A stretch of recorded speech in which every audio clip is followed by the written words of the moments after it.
صحابہ کی روحیں یہاں موجود ہیں.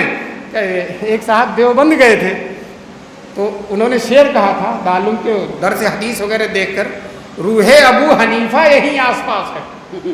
دارالعلوم دیوبند کے بارے میں کہا روح ابو حنیفہ یہیں آس پاس ہے. میں نے ان سے معذرت کے ساتھ کہا روح سرور کونین یہیں آس پاس ہے. روح ابو حنیفہ ہی نہیں, روح سرور کونین یہیں آس پاس ہے.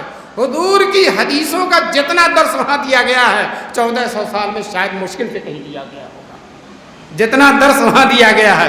دوستو یہ حضرات بریلوی حضرات جو علماء, میں نام نہیں لینا چاہتا تھا لیکن نام لیے بغیر سمجھیں گے بھی نہیں, اور میں ان کی تنقید نہیں کر رہا ہوں اس لیے نام میں نے لے لیا. تو اس میں سے کچھ لوگ چھپ کے گئے تھے دارالعلوم دیکھنے. تو جب دارالعلوم کو دیکھا اور حدیث ہو رہی ہے اور جہاں قال رسول اللہ صلی اللہ علیہ وسلم پورا دارالحدیث جو ہے درود کے نغموں سے گونج جاتا ہے, تو کہتے ہیں آپس میں ارے صاحب یہ سب تو بہت کچھ ہے, یہ سب تو بہت کچھ ہے. دوستو تنہائی میں کہہ رہے تھے, دھیرے سے کہہ رہے تھے, لیکن ہمارے طلبہ پیچھے پیچھے لگ رہے تھے کہ یہ بات کرتے کیا ہیں, تو انہوں نے بھی سن لیا. تو دارالعلوم ایک ایسی چیز ہے کہ جس میں رسول اللہ کی بھی توجہ ہے اور ابو حنیفہ کی بھی توجہ ہے. دوستو اسی طرح سے آپ کا یہ اجلاس, یہ اس حال میں عبد الشکور حال میں جو اجلاس ہو رہا ہے, اس کی طرف روح صحابہ متوجہ ہے. انشاءاللہ روح صحابہ متوجہ ہے. اور یقین کریے ہم اب اور کسی جلسے میں جاتے ہیں لوگوں کو سوچتے ہیں کچھ فائدہ ہو جائے گا, اور یہاں آتے ہیں تو سوچتے ہیں اپنا کچھ فائدہ ہو جائے گا, اپنا ایمان تازہ ہو جائے گا. چنانچہ حضور صلی اللہ علیہ وسلم نے ایک حدیث میں, مشکات شریف کے آخری صفحے پر حدیث ہے, حضور صلی اللہ علیہ وسلم نے صحابہ سے پوچھا سب سے مضبوط کس کا ایمان ہے؟ تو صحابہ نے کہا اللہ کے رسول نبیوں کا ایمان ہے. تو کہا نبیوں کا ایمان کیوں نہیں مضبوط ہوگا؟ ان پر اللہ کی وحی آتی ہے, براہ راست اللہ کا کلام, اور نام لو. تو صحابہ نے کہا سب سے مضبوط ایمان فرشتوں کا ہے. تو اللہ تعالیٰ نے کہا فرشتوں کا ایمان کیوں نہیں مضبوط ہوگا؟ اور رات دن اللہ کی خدمت میں رہتے ہیں, عرش الہی کی تجلیات میں برستی رہتی ہیں, ان کا ایمان کیوں نہیں مضبوط ہوگا؟ اور نام لو. تو صحابہ نے تکلف نہیں کیا, کہا اللہ کے رسول ہمارا ایمان, ہمارا ایمان.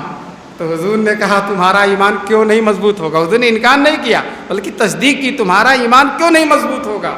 تم میرے ساتھ رہتے ہو, میرے ساتھ نماز پڑھتے ہو, میرے روئے زیبا کی زیارت کرتے ہو, مجھ سے مصافحہ کرتے ہو, نماز میں میرے ساتھ رہتے ہو, دعاؤں میں میرے ساتھ رہتے ہو, جہاد میں میرے ساتھ رہتے ہو, سفر میں میرے ساتھ رہتے ہو, رات کی خلوتوں میں میرے ساتھ رہتے ہو, دن کی جلوتوں میں میرے ساتھ رہتے ہو, رات دن میرے معجزے دیکھتے ہو, تو تمہارا ایمان کیوں نہیں مضبوط ہوگا؟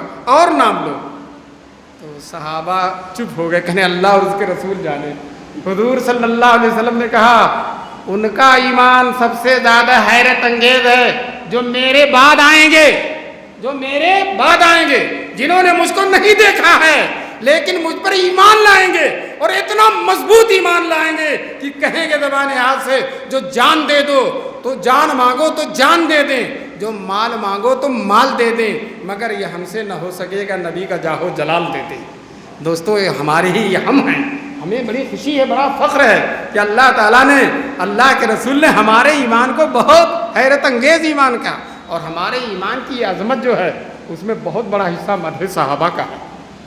ہمارے اس ایمان کی عظمت میں بہت بڑا حصہ کس کا ہے؟ بولو مدح صحابہ کا.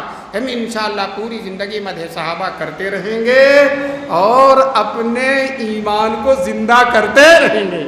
اب میں وہ نعرہ لگا کر اپنی بات کو ختم کرتا ہوں, مدح صحابہ زندہ باد, مدح صحابہ زندہ, کہیے آپ لوگ مدح صحابہ زندہ باد, قدح صحابہ مردہ باد, قدح صحابہ مردہ باد, قدح صحابہ مردہ باد, قدح صحابہ جہنم آباد. وآخر دعوانا ان الحمدللہ رب العالمین.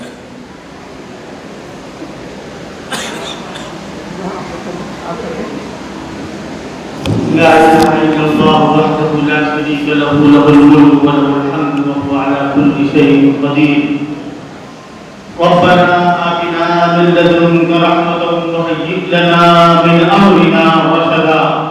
ربنا اصرف عنا عذاب جهنم إن عذابها كان غراما.